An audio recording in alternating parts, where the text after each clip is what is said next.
a new innings. I'm proposing to you very, very upfront that it's not a new innings. It can be an entirely new match or an entirely new sport that is facing us at this time. The new innings suggests that we're at the test match and we're now going into the second part of the test match at the same oval. I am here to assure you that that is not what we are doing. The cultural environment and reality concept is that we have a legacy of imitation which comes from colonial times, and I refer to Professor Douglas Hall, and the paper have credited him with this in the paper in the history of Grace Kennedy. I'll just read the paragraph. The most damaging consequence of powerful colonialism, such as the British exercise, is the encouragement it gives to imitation and the deterrence to creativity. Authority lies in the metropolis.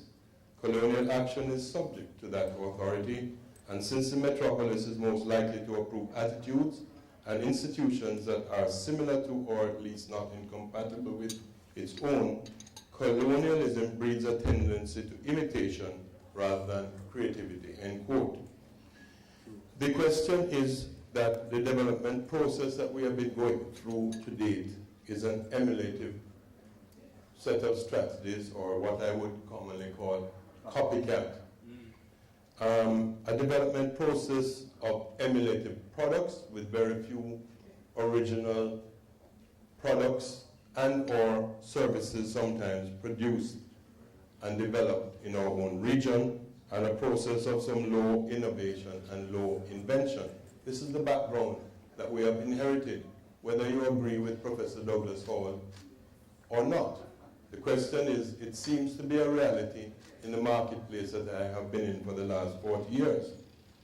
We are in a totally new world, and that world comprises of a new grip on handles and blades. Technological improvement has improved communication speed, and it has been transforming what we commonly refer to as logistics. We have multiple messaging media that is available to us that were not there when I went to university. The computer couldn't have held in the hotel at my university in Canada. And nowadays I see everybody, including Dr. Nick, with a little thing in his hand that was more powerful than the computer we had at my master's university. It has an impact on the speed to market and the impact on volumes, and this is where the logistics hub part of this discussion comes in. However, who holds the handle? There has been a move of the retailer to grasp a greater share of the profit in the value chain. We have a narrowing of the margin for what was our forte in the Caribbean, which was being a middleman. That margin has been narrowed down and is focused on really putting the point straight to us that we have to become more efficient and productive. The concept is there worldwide. Lower costs equal greater margins, because there seems to be little opportunity in the innovation world for increasing your products. So there may be a short time when a new product is introduced, but in a very, very short time after that introduction, prices go down. As we have seen, these have come from $2,500 down to $300 nowadays in Dr. Nick's tablet. The essential differences in the value chain are four. There's a product owner, and who is responsible for technical and quality aspects of the product or service. There is a brand owner who may be separate and is responsible for the imaging and market differentiation that is applied to the product or service. And he may not be the same thing as a product owner. There is a middleman who is often used for what we call efficient handling in the terms of the logistics hub, and the retail buyer who has a responsibility for the efficient use of shelf space, that is not allowing products on the shelves that don't sell. There's some simplicity in the first three.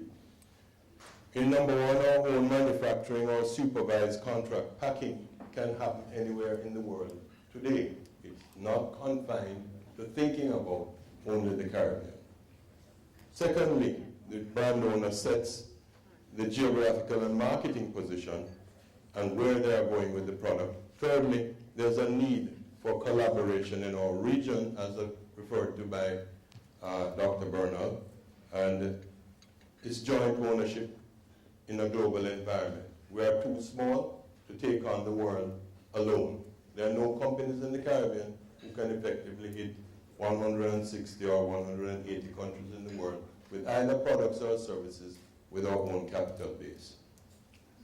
Finally, they lead to a concerted effort to expand. We need to expand in what has become a buyer's market where we are not the world leader.